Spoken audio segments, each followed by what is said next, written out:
If we were in that position, it would be a monumental, big-time moment in our lives, whether you're 19 or 39.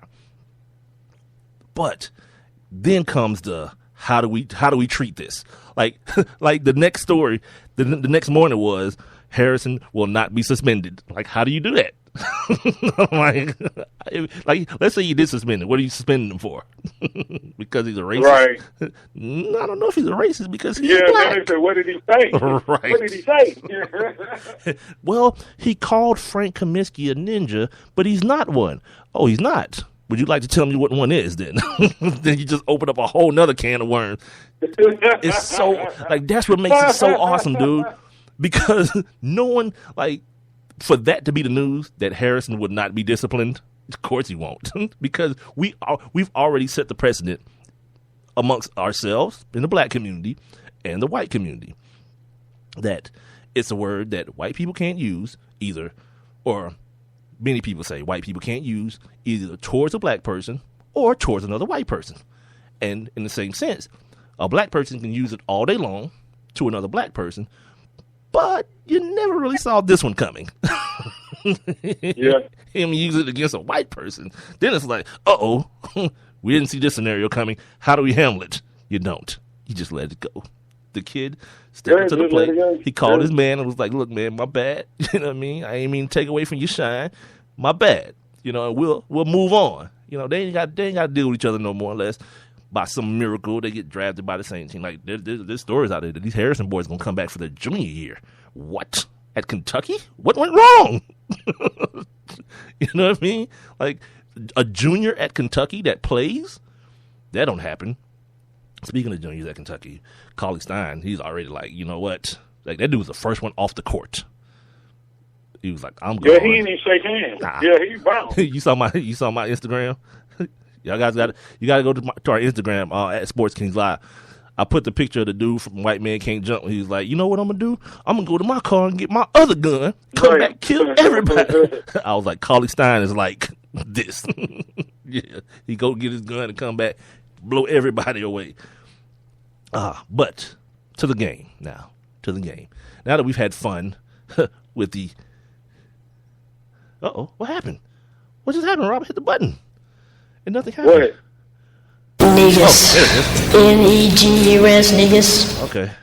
Thought something wrong with my N-word button there. You were panicking over there, boy. Yeah. I didn't know what you were talking Can't about. do the job without the N-word button. We're going to have to start the whole podcast over. Both hours. Okay, but to the game. To the game now. Yeah, UK got off to a nice start. The alley-oop, Cauley-Stein.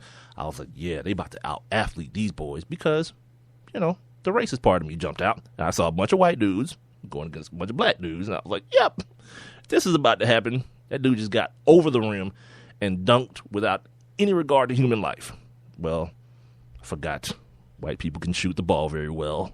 And they did that. Did that. This whole hour is going to be about, like, racial stereotypes, the N-word, everything but that nobody wants to hear. Because I'm going to tell you, you know, after the game and then yesterday, you know, listening to some of the pundits talking about how Kaminsky and Decker have really helped their NBA draft stock, and you know, Kaminsky was already projected to be a top 10, but they were saying that Decker could possibly have slid into the top 10, or with another good performance tonight, he could, you know, kind of like in the top 10, you know, pick or whatnot. You know, my first thought was like, I wouldn't draft neither one of them white boys. That was the first thing crossed my mind. Well, here's the thing about Kaminsky, though. The thing that he's showing, he's really showing an ability to play kind of like that Dirk Nowitzki style. See, you got to compare him to a white dude. Yeah. I don't know.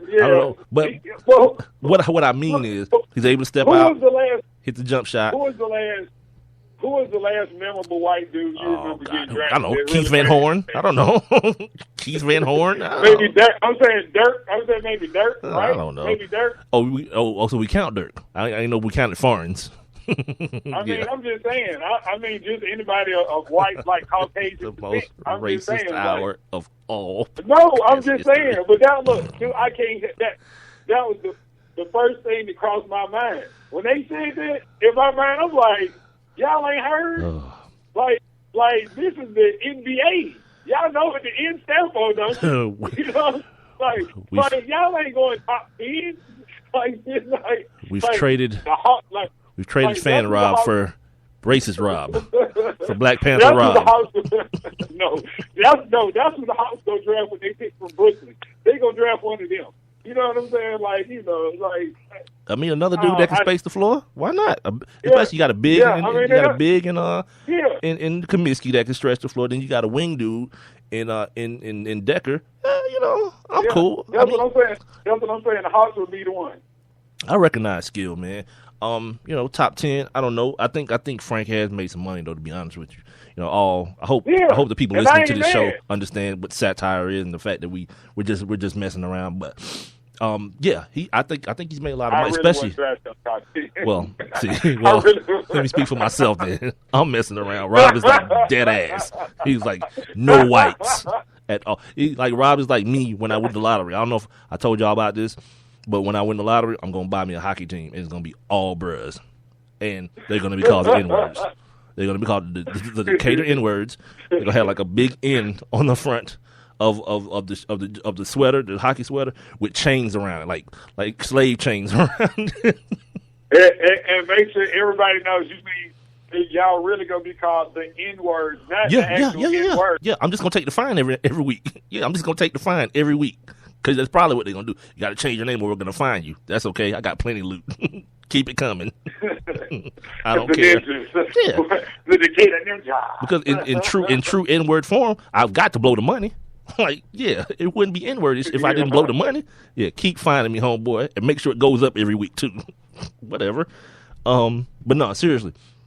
The performance he had against guys like Karl Anthony Towns and Willie Cauley-Stein, it actually helped him, man, because everyone looks at those two dudes as NBA bodies, you know, big 7-footers, and he he more than held his own.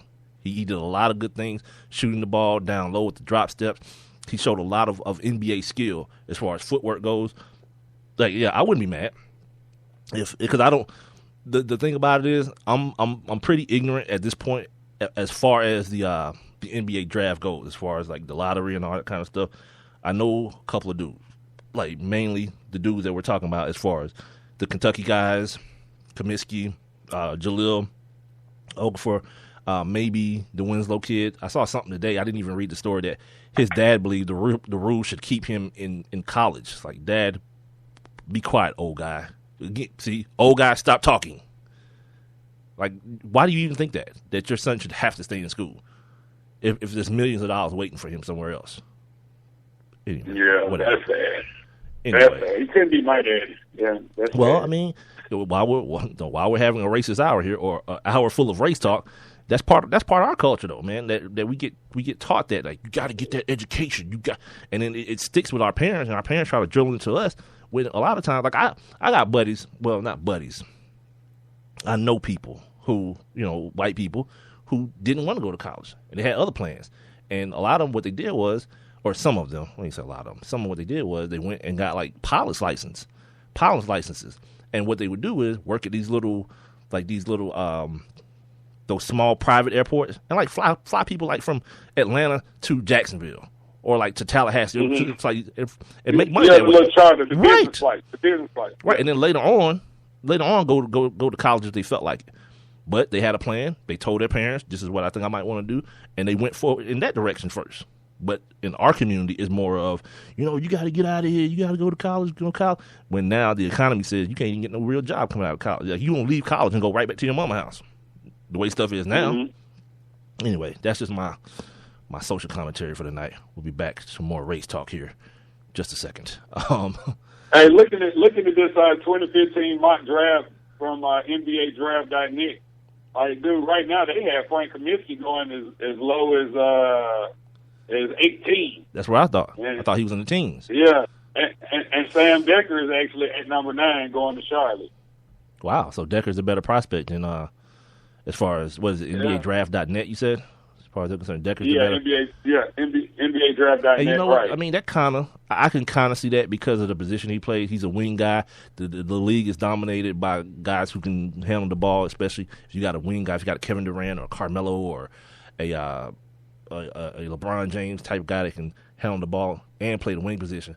Yeah, I mean, I can see it, but again, I'm pretty ignorant when it comes to the NBA draft. Like, I don't know. It happens, and it's over with, and then the next year, and then during the year you find out what happens. Like this year, everybody thought they were going to see this awesome rookie class. You know, you're going to see Aaron Gordon and Julius Randle, and you're going to see Joel Embiid and Jabari Parker and Andrew Wiggins and all these dudes, and none of them are there. They're all hurt, except Andrew Wiggins. Everyone got hurt. Andrew Wiggins was like, okay, I'm cool. And Nerlens Noel was like, you know what? I'm still a rookie. Even though I came out last year, I'm still a rookie. Don't everybody pay attention to me. So, yeah, the NBA draft is what it is. It comes and it goes. And, like, I didn't know until, like, the year before last that they had an NBA combine. I turned my TV to, like, ESPN. Yeah, I was like, what the hell is this? What are they doing? About that, yeah. Couldn't even understand it. I was like, what's happening on my TV? This is a joke. This is like Saturday Night Live. Oh, yeah. You got to check that Saturday Night Live, I think, too, dog. They do, like, the Charles Barkley thing at the Final Four. Keenan, that dude is an idiot. He's ridiculously stupid to the point that he can't even get through the skit because he's trying to laugh at himself. It's funny. Anyway, this is the Sports Kings podcast. Big Mike, Rob Calloway. Being brought to you via Spreaker.com. Make sure you hit us up Instagram, Facebook, and Twitter at Sports Kings Live, as well as our email, sportskingslive@gmail.com. I brought what up? What I bring up? This just brought up the whole Saturday Night Live thing. I had the opportunity to see the Justin Bieber roast. Have you seen that on Comedy Central? I saw the back end of it. I saw from who did I see? I saw when Kevin Hart brought up. Who did I see? I didn't see Shaq. I heard he sucked. I didn't see Snoop. I can't even remember who I saw. Did you see Martha Stewart? No, I did not see Martha Stewart. So you only probably you saw Hannibal Buress? I did not see Hannibal Buress either. I saw all of Justin Bieber's parts. Whoever came on right before Justin Bieber. Whoever came on right before him, I saw that. Who was that came out before Justin Bieber? I don't know. I forget, but yeah. So you only saw two people. Oh, okay. But yeah, dude, that thing was so funny, man. Like Kevin Hart, like, you know, really all those other people, really, you know, I mean, like Ludacris, you know, he shouldn't have been there. He's not funny. You know, Shaq did a couple funny things, but Snoop was high as hell. Like, Snoop was up on the stage smoking. You know, while the thing was going on. So why even say that? There, like, why even say that? Like, the real news would have been like, man, guess what? Snoop wasn't even high. Like, that would have been the news. Like, to tell somebody that Snoop is high, it's like, all right, that's like saying Snoop was alive. Of course he was. Well, it was just, you know, funny because when he got on the mic, like, he just started saying, kind of like, what? He was letting the N-words fly. Oh. When Kevin Hart got back on the stage, he was like, hey. He was like, now we can't even use the N-word no more. He was like, Coming to Something just told me that Snoop just used up all the N-words, so we can't even say N-word no more tonight. Absolutely. He was like, and something else, Snoop, stop talking about we in here smoking. No, it's you in here smoking. Like, it's you. I wonder what kind of weed he smokes, dude. Boy, probably that beast mode. Like, ain't no telling. He probably gets a special weed made, dude, because that dude, like, to still be able to get high and be Snoop Dogg, like, you got like, yeah, dude, you probably get some like a special, you know, engineered strain, like doctors and chemists have put together Snoop's weed. Half baked. Yeah, like real people have put together, like real smart people have put together his, like people who work for like the space station. They put like Mars dust in there and like some moon rocks or something just to still get him high, because his tolerance has to be out of this world. No, but I just think at this point it's just about smoke. Like, he probably still get high, but it's just about the habit at this point. Right. You know what I'm saying? You can't even tell if he high or not. It's just regular. Because he done smoked so much. He's so laid back. You know, it just seems like he might be high he is high all the time. Yeah. It's like, you know, I think it's more so, you know, a thing about just like a cigarette smoke. You know what I'm saying? Like, they got to have that cigarette. And I think for him, you know, he just got to have that blend in his hand. That's a damn shame. But you know what? The one thing I say, like, everybody be like, you know, smoking weed kill your ambition. Man, do y'all understand Snoop Dogg is worth like $500 million? Dude, I'm telling you, man, you gotta watch. You got to watch Dr. Gupta's thing, man. Wheeze. You got to watch it on CNN, man, because he talks about that type of stuff. Like, you know how people watch what now?